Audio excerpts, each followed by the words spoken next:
This here is another viewer's broken gaming PC, and I know right away what you're thinking, Greg, what on earth is going on with that CPU cooler? No, this hasn't been staged or set up in any way. I'm always forthcoming about the presentations of these rigs. These are usually pretty dirty as well. This is just the reality of fixing computers, especially computers that you don't own, from folks who you don't know. This is part of the business. And unfortunately, this chassis was actually wrapped up in some sort of like black cover. It seemed to fit the case, so maybe it shipped with it. I think this is like an H6. I don't remember mine coming with one, but the owner had one and I didn't remove it. I didn't have him remove it when we loaded it up in my car. And so I drove it home in this state here. And I'm kind of beating myself up for that. I should have checked. I usually make a habit of checking because sometimes I'll notice very obvious things that are wrong with the rig in question. In fact, I've actually sent folks home after noticing that, say, their 24 pin's not connected all the way. Hey man, that's probably why your power supply is acting wonky according to your description. It's just not making a sound connection with your motherboard. And in those cases, I've sent them home, they've addressed the issue, or I fixed it right there in the parking lot. We don't make episodes about those topics because frankly, they'd be like 5-minute videos anyway, and I don't want to waste owners' time. Like driving back and forth is already a hassle. Having to do that twice so that I can take a look at it here in the office, if I can get around that, I'm going to, for the sake of expediency, right? So that is something that I regret not doing here, but it is clear that more than one thing is wrong with this rig. Obviously, the elephant in the room is the CPU cooler. The owner said that the bracket, or the screws holding the bracket, or something along those lines, was lost when he was swapping components. I believe he reseated the CPU, or at least attempted to. You can see he has two exposed M.2s here that are not bolted down to the motherboard, and things are pretty messy everywhere else. And the symptom it is apparently here for is no picture out. So that tells me that it probably boots up, the fans will probably spin. If we have LEDs, RGB, stuff like that, it'll probably light up, but we won't get a signal to our monitor. We might not have a post. It really just depends. Sometimes you'll get a post, but if it doesn't see a source like display out device, then it kind of just hangs there. So we're gonna have to figure that out for ourselves. I will say though, this rig needs a bit of work before we even attempt powering on. I hope you will stay with me. Upgrade your setup today with the Corsair Xeneon Edge, a 14.5-inch touchscreen boasting a whopping 2560 by 720 resolution. That's a 32 by 9 aspect. Mount it pretty much anywhere, attach via HDMI or USB-C, and rock it as either a supplemental monitor, chat feed, virtual stream deck, the list goes on. It works as a great sanity check for PC specs and metrics, can display weather and calendar updates in real time, and can even improve productivity when paired with content creation suites like Adobe and DaVinci Resolve. It sports 14 magnets for mounting inside or around your PC case, built-in AV arm mounts, and even its own stand for use in front of a primary monitor. And thanks to its narrow profile, it can be taken pretty much anywhere. Use cases for the Xeneon Edge are endless. Learn more about it and more from Corsair by clicking the sponsor link below. Hello there, and welcome to Fix or Flop, a playlist where we attempt to fix broken gaming PCs like this one for free. We don't charge for labor or replacement hardware if necessary, and that's thanks to your viewership. Thank you so much for clicking on these videos. It allows us to continue doing what we're doing. We are 7 seasons deep, coming on almost 8. And I am just so grateful for your support. I feel like we've made at least a small difference here in the Central Florida area, and I hope to continue this for several more seasons. As long as there are broken PCs around, someone like myself should be there to help out, and I'm grateful that you've all put me in this position. That goes without saying, if you or someone you know has a broken system like this, or worse, if that's even possible, be sure to submit a form linked in the video description. There you can submit a description of your issue, as well as some photos, a spec list, and we'll get back to you as soon as possible. Speaking of specs, by the way, this one is housing a Core i5 12400KF, an RTX 4060 Ti, 16 gigs of DDR4, again, a couple of M.2s, and it's all housed inside of an NZXT H6. Now, as I said at the start, there's some things we need to take care of before we attempt to power on. I'm not gonna do so without a cooler properly attached, and if I can't find the bracket that this one relies on, we're just gonna have to replace it. There's really no other option. And I wanna check wiring, basic wiring, because if he's not getting a signal out, that could be something simple, and I've overlooked simple stuff to my embarrassment. I tend to embarrass myself here from time to time. So let's see, is that bracket back here? I hope it is. I'm not sure where it would have gone. Oh, it is.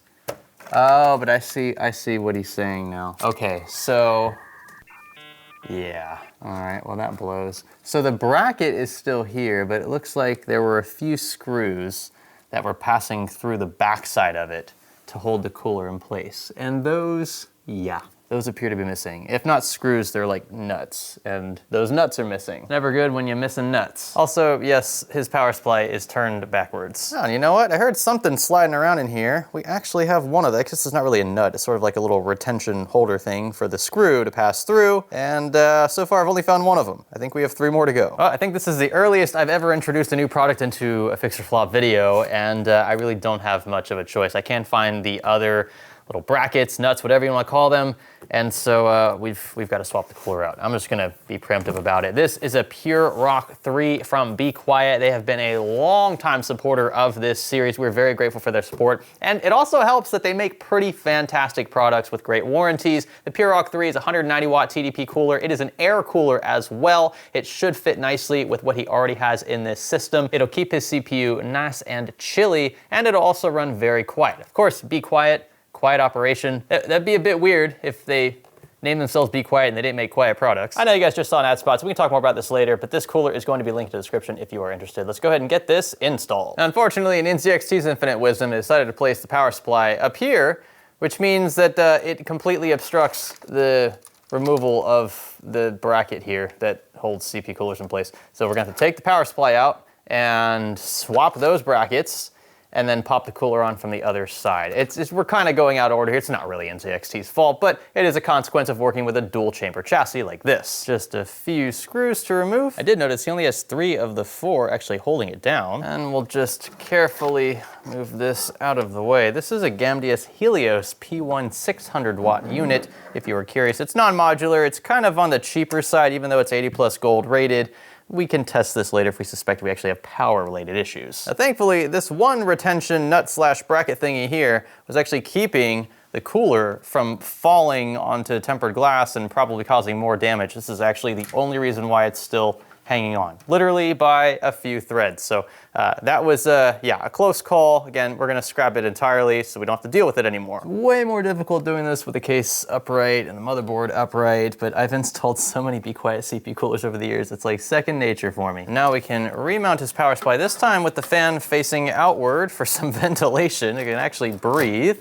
And we'll secure it with, this time, 4 of the correct screws. And just a couple more things before we get the cooler itself installed. I want to tackle these M.2 drives. They shouldn't be just, you know, loosey-goosey in the slots. It's not the end of the world, but especially during transport, these could pop out, and the owner, if he's not super aware of this stuff, could be extremely confused. So a couple screws I'll happily throw in for him. Oh, wow. I actually had to pull the lower M.2 standoff out because I was wondering what was protruding from it. I couldn't install a screw, and it's because it looks like a screw was already in here and it broke off somehow, and it's sitting in there crooked with no head. That's gonna be fun to extract. I might have just an extra standoff somewhere. Aha, one of my other random motherboard boxes does have a couple. Let's hope that these threads match. That will do it. We've now got the graphics card back in, and you know, I was thinking before we put the CPU cooler on, we should just do a quick sanity check under this chip, because I know the owner has removed it and tried reseating. I just want to make sure that the socket isn't damaged and that nothing is in between the socket and the chip. What will we find? I'm hoping nothing. I hope it looks clean under here. You know what? That actually looks pretty good. There's a small bit of debris. I don't think that's affecting anything long term. We'll clean that out and make sure the underside of the chip looks okay. I don't see anything suspicious so far. And that gives us the green light to go ahead and mount this cooler with fresh thermal paste. Now, this doesn't rule out a CPU issue entirely, but we've pretty much done as much due diligence as possible without powering the system on. Now, the only other thing I noticed immediately wrong with this build was the 8-pin EPS. When I pulled the cover off, I checked the basic connections, like 24-pin, 8-pin EPS, the 8-pin running to the 4060 Ti, and you can see the one that powers the CPU specifically is actually split into a 4+4, which is pretty typical, but one of those 4-pin connectors is not fully seated. The right one is slightly out of place. In fact, if I go ahead and just, yeah, now we hear the click. You guys probably didn't hear that, it was pretty quiet, but I felt the click, I heard the click. That's how it should be seated, not what you're seeing here. I've looked over pretty much every other connection that I can find. The power supply, of course, is non-modular, so there's not an issue there. And I think we are now ready for our first actual attempt at powering on. I don't know what's gonna happen. it may be that we fixed whatever was wrong. If that 8-pin, right, not being fully seated was our problem, then this should load up into Windows again. So HDMI running into his 4060 Ti. Okay, all looks good on this front. And let's flip the switch at the rear. Let's click the power button up front, wherever that is. Where does NZXT put their oh, very front, okay. There it is. And yeah, as I suspected, it does at least turn on. We have lights, the fans are spinning. It's a good first start. What will it do after that? The owner mentioned a VGA light, so I believe there's a debugged LED set on this board. Yes, there is, the bottom right. Right now it's hanging on DRAM. I'm hoping it moves on from that because DRAM is pretty expensive nowadays. Yes, even DDR4. Usually in the fan pulses, I can tell if something is boot looping, like if it's struggling to stay on or if it's about to post. Right now, it doesn't sound like we're getting anywhere. It's hanging on something. Do we have a VGA light? Yes, I believe we do right now. A red VGA light, which is not good. That could mean we have a bad 4060 Ti. After power cycling a few times, I will say it jumps to VGA fairly quick. So I'm gonna go ahead and power it down here. I'm gonna show you in real time how quickly it jumps back to that debug LED. So that's CPU, that's DRAM, that's VGA. And it just stays like that.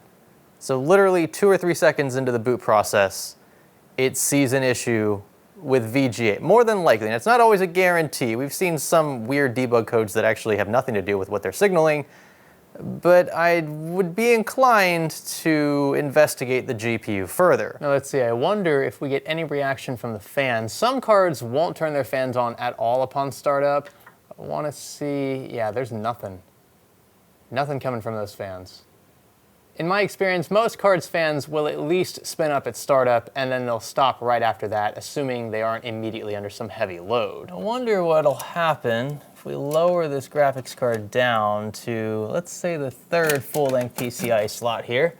I'm just curious. This isn't optimal, of course, but we're just testing. You can see now we got it to do something different. So it looks like it's cycling between CPU and DRAM, which is interesting. And same goes for the middle slot. If you're curious, the thing's just bouncing constantly between CPU and DRAM. Let's try a card that I know works then from my own stash. This is a GTX 1660 Ti. It's now, normally I'd use like a 1030, something that doesn't require discrete power on top of the PCI slot. But I want to use a card that accepts an 8-pin because I'm concerned we might have a power delivery issue from the power supply. So if I threw in a 1030 and it works, that doesn't necessarily mean that his 4060 Ti is bad. It could just mean that we bypassed inadvertently extra power from the power supply. And so if this works, we'll know for sure that his power supply is not to blame. It's just another way to sort of rule out something else quicker. I really am concerned that this card is just bricked. And the fact that the fans aren't spinning at all, we get no reaction, no sign of power from it. I don't know if there are any LEDs baked into this thing, but we don't see any of that either. But on second thought, it doesn't look like we're getting a picture with this card either. Oh boy. What is going on? Also, I'm just like breathing in dust from this system. These fans are just blowing it straight into my face. So I apologize if I sound a bit sick. You know, I've got to say, now that we have our card slotted back into the uppermost 16-lane slot, the one you're supposed to use for your discrete graphics card, this debug set here is just cycling between CPU and DRAM again. I don't know why us just swapping cards into different slots has changed the set of symptoms we're seeing. This is really weird. I literally have no explanation for this. Let's see, how does this DRAM look? I am holding these next to each other so that I can spot any small difference between them, namely these SMDs around the golden fingers. We've seen time and time again, folks don't insert these correctly, they misalign them, and then things pop loose, which I'm looking right here. That's weird. So this one's a square and this one's a circle. If I hold these kind of like that there, you can see that's a bit odd. And we're on the same side of each DIMM. I don't know, just something I noticed right away. Are these from the same kit?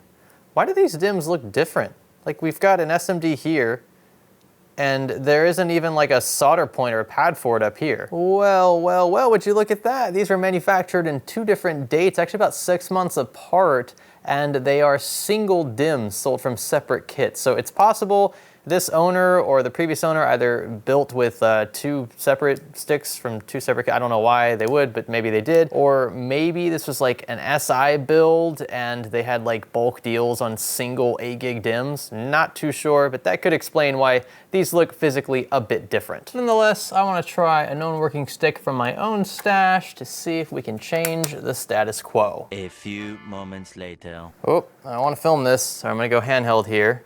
You can see we've got a different oh, that's a boot LED. No, no, no, no. No, no, no, no.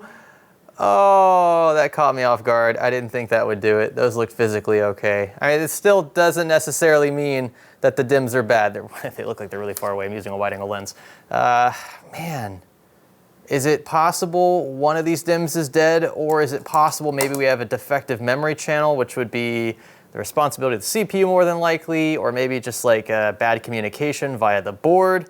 We need to swap this DIMM across all 4 slots to see if we get the same post. If we do, then that would tell us that one of these is likely fried. Heck, maybe even both. Right, so we still get a post with my DIMM in slot B2.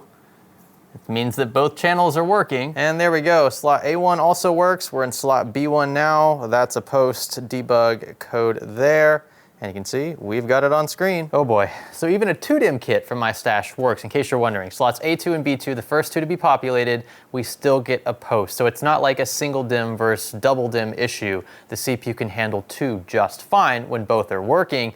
But we've now run into a different problem. I was preemptive and I swapped in his original graphics card thinking that we just had a memory issue. And it turns out with his 4060 Ti connected at all in any slot, the rig still refuses to post. Multi-issue system and 2 fairly expensive components at that.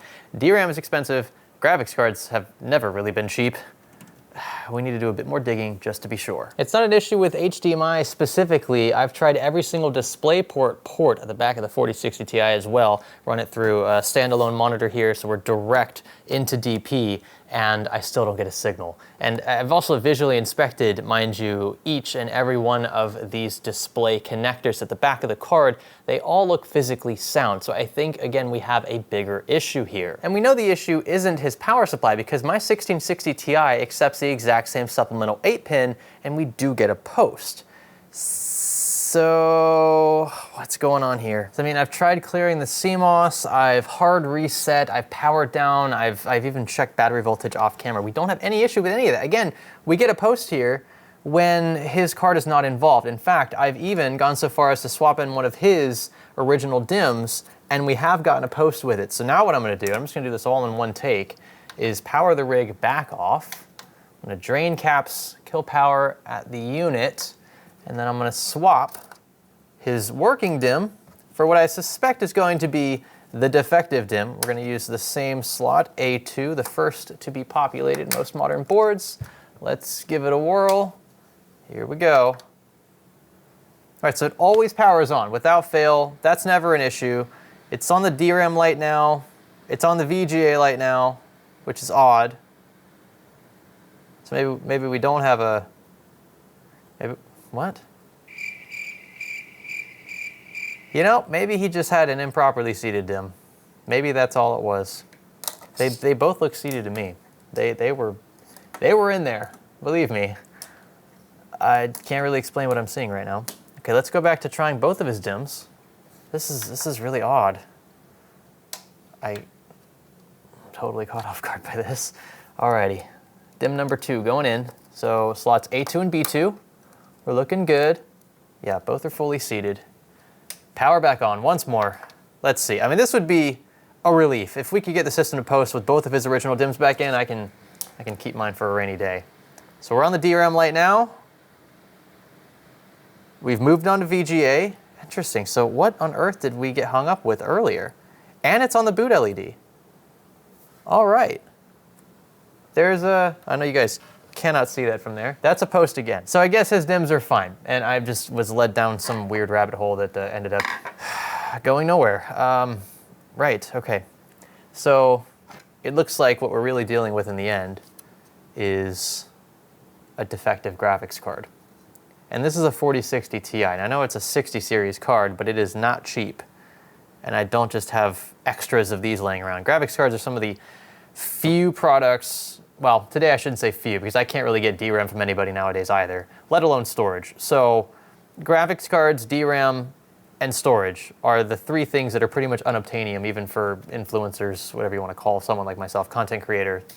It is, yeah, pretty much impossible. So all of this comes out of pocket. Assuming again though that this is the only thing wrong, and we'll verify that this is actually defective in a separate standalone PC, I suppose I could find something in my closet that is suitable for a replacement. It might not be an exact match, heck, it might not even be an NVIDIA card. Let's see what I got in the closet. Day 2. The 4060 Ti from this owner's rig, we suspect is dead, will be tested with this makeshift platform. You can see in this shot here, it is working with this RTX 2060 I've attached, which also uses a supplemental 8-pin.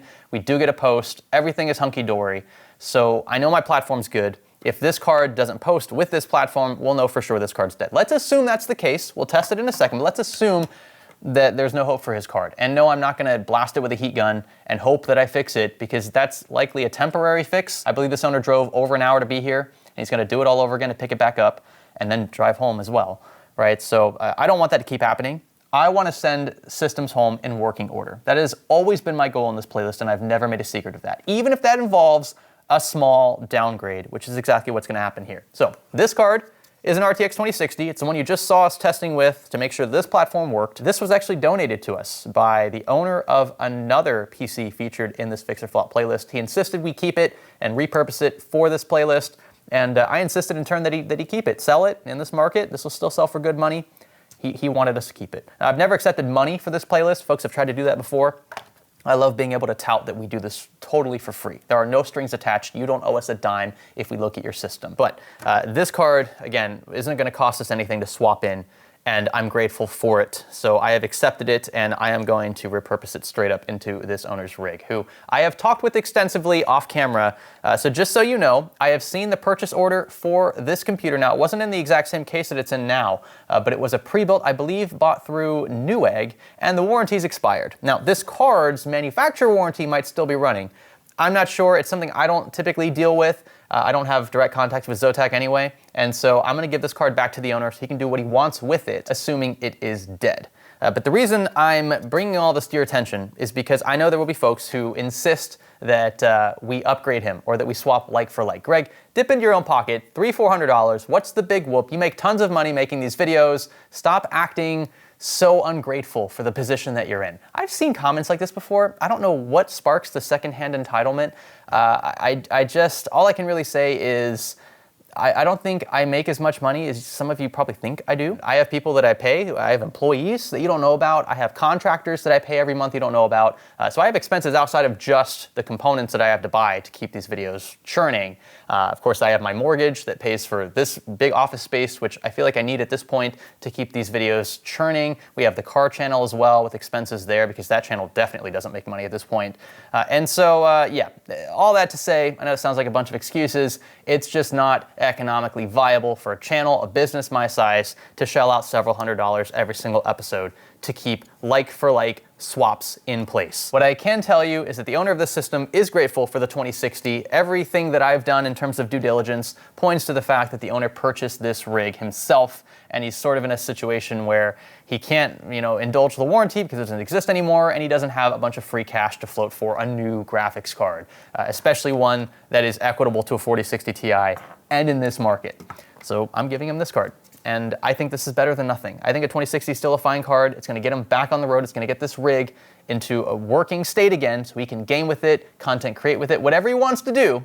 I know it's a downgrade, but it's free. At the end of the day, the owner's happy, I'm happy. That's really all that matters in the end. Now, before we make the swap final, let's triple check that this card is defective. This is going into a platform, again, that we have verified works. We're gonna connect our supplemental 8-pin, power on through HDMI, and make sure that we don't get a post. If we do, then I'm seriously gonna be scratching my head. Well, would you look at that? No post. In fact, again, the card's fans are not spinning. I don't believe that's normal. They should likely spin at least a little bit at the start. They are not doing that even with this known working platform, which means, card's getting swapped out.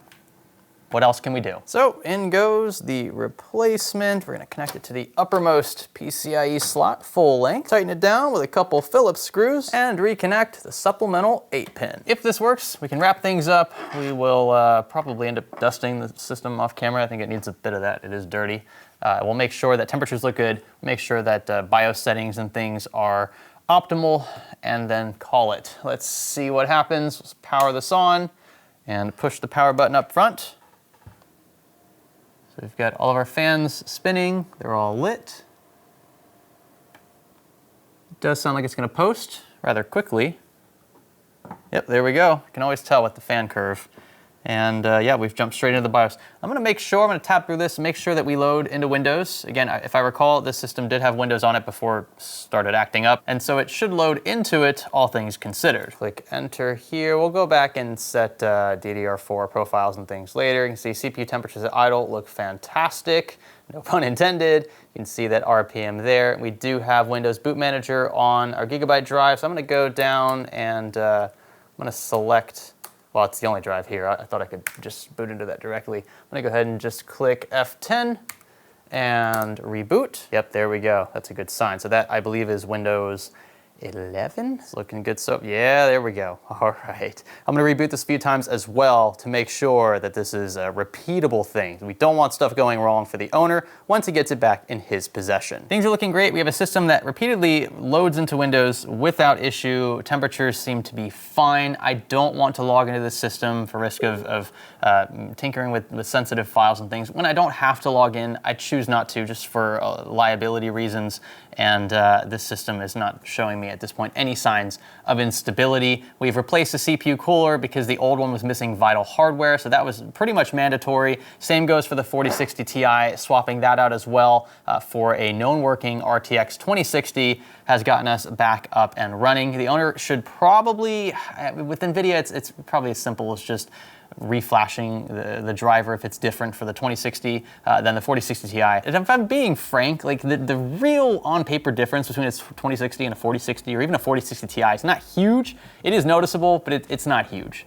And so in this situation, I think the owner, like I said, is going to be happy either way because his rig is back up and running, ready to game, and in a much better state, I would say, from a hardware perspective than it was previously as it pertains to the CPU cooler. And that's thanks to Be Quiet. This cooler, by the way, again, you can find in the video description. If you want to support us, support Be Quiet. It really does help out. Having products like these on standby when things go south really does help streamline these repair processes. Thank you again so much for watching, for the support, for clicking on these videos. It allows us to continue doing what we are doing. If you enjoyed it, be sure to give it a thumbs up, consider subscribing, and maybe sticking around for the next one. My name is Greg. Thanks for learning with me.